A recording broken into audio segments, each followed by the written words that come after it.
근데 정관도 마찬가지.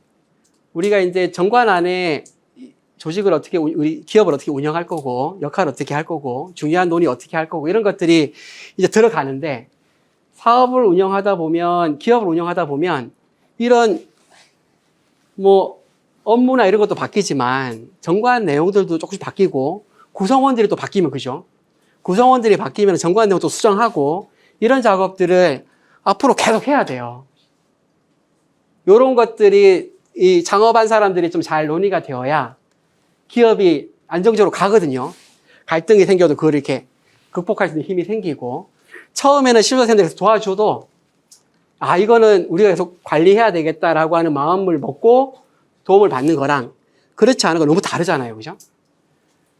여기도 마찬가지. 정관을 만들 때 어떻게 만드느냐에 따라서 이후에 매년 총회 때 정관 이런 거 체크할 텐데, 그거를 제대로 하느냐 하지 않느냐에 이제 시발점이 되는 게 있대요. 그래서 이게 하여튼 정관이라고 하는 거는, 정관은 언제 봅니까? 상황이 좋을 때 봅니까? 안 좋을 때 봅니까?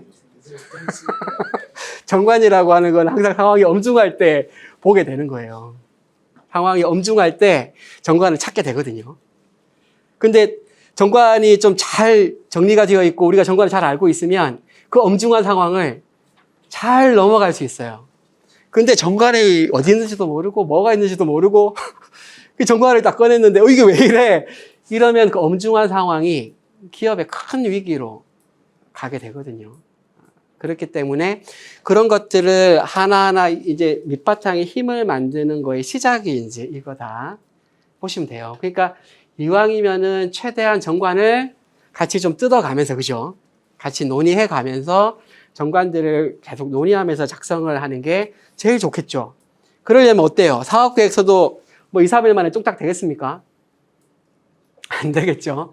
일도 해야 되니까. 마찬가지 정관도 뭐 뚝딱 되겠습니까? 뚝딱 했다 그러면 부끄러운 거죠. 이 시간이 걸린단 말이죠. 그러니까 사업계획서도 2, 3주에 걸쳐서 계속 논의하고 정관도 2, 3주에 걸쳐서 계속 논의를 할 수 있는 시간을 확보하려면 이 전체 과정이 2, 3달 만에 되겠냐고요. 안 되겠죠. 그죠? 그러니까 이제 얼마나 충분하게 이 시간들을 확보를 하느냐가 기초를 얼마나 튼튼하게 하느냐에 관련이 되어 있고, 그렇게 해서 창립총회를 하게 되는데, 보통 창립총회는 되게 형식적으로 가요. 안 하는 데들도 있고, 왜냐하면 창립총회 안건이 이제 사업계획서 통과시키고, 정관 통과시키고, 대표자 뽑고, 이 3가지가 핵심이잖아요. 그죠? 근데 미리 다 정해놨어요. 당연히. 미리 다 정해놨죠. 여기는 이제 형식적으로 땅땅땅 하는 거이긴 한데, 이게 사실도 마찬가지예요. 계속 말씀드리지만, 자활기업 창업하시면 매년 총회 하셔야 돼요. 그죠? 매년 총회 해야 돼요. 총회가 잘 안 된다 이러면 기업이 어때요? 문제가 생기거든요. 기업이 문제가 있냐 없냐를 알 수 있는 첫 번째 징조가 뭐냐면 회의를 안 해요. 그거는 어떤 조직이든 마찬가지예요. 아마 센터도 그럴 거예요. 회의가 뭔가 안 되고 일어나지 않고 이상하다 이러면 위기가 오는 겁니다. 마찬가지로 기업도 마찬가지인데 매년 총회를 해야 돼요.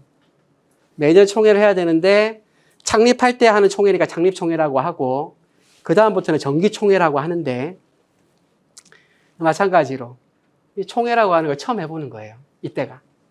앞으로 매년 해야 될 총회를 이때 처음 하는 거기 때문에 이때 이제 이걸 잘 세팅을 해야 되는 건데 문제는 여기서 이제 고민이 되죠. 그 총회가 잘 운영될 수 있게끔 지원을 해야 되는 입장이 이제 우리인데 문제는 우리가 이론상으로는 알겠는데 총회를 실제로 참여해서 이 총회 경험을 해본 경험이 별로 없고 심지어 총회를 어떤 회의든지 간에 진행자가 되게 중요한데, 그죠? 진행자가 되게 중요한데 총회를 진행해 본 경험이 실제로 나한테 없다. 그럼 어떻게 해요? 어떻게 알려주죠? 그 고민이 되는 거죠. 그 답을 우리가 찾아야 돼요.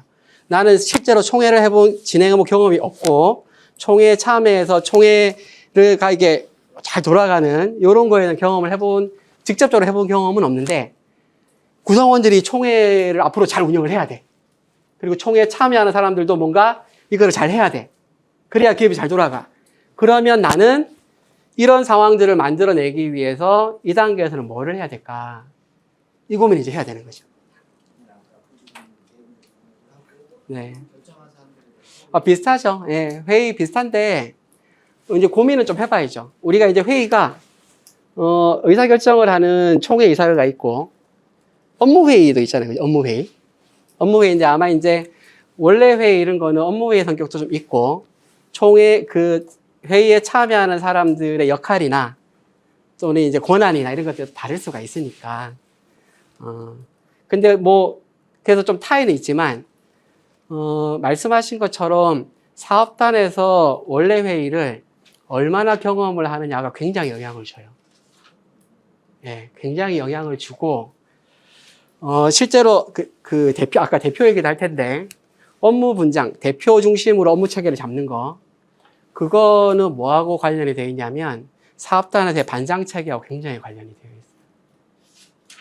사실 사업단의 반장의 역할이 크진 않잖아요. 권한이 많지는 않잖아요.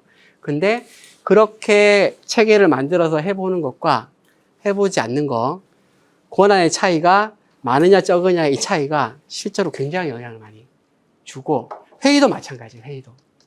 사업단에서의 회의가 영향을 많이 주죠. 근데 이제 구체적으로 앞으로는 이 총회 또는 이사회 이런 거를 사업단에 창업하시는 분들이 어쨌거나 운영을 해 나가야 되는데, 운영을 해 나가야 되는 입장은 또 입장이 달라지는 거죠. 예.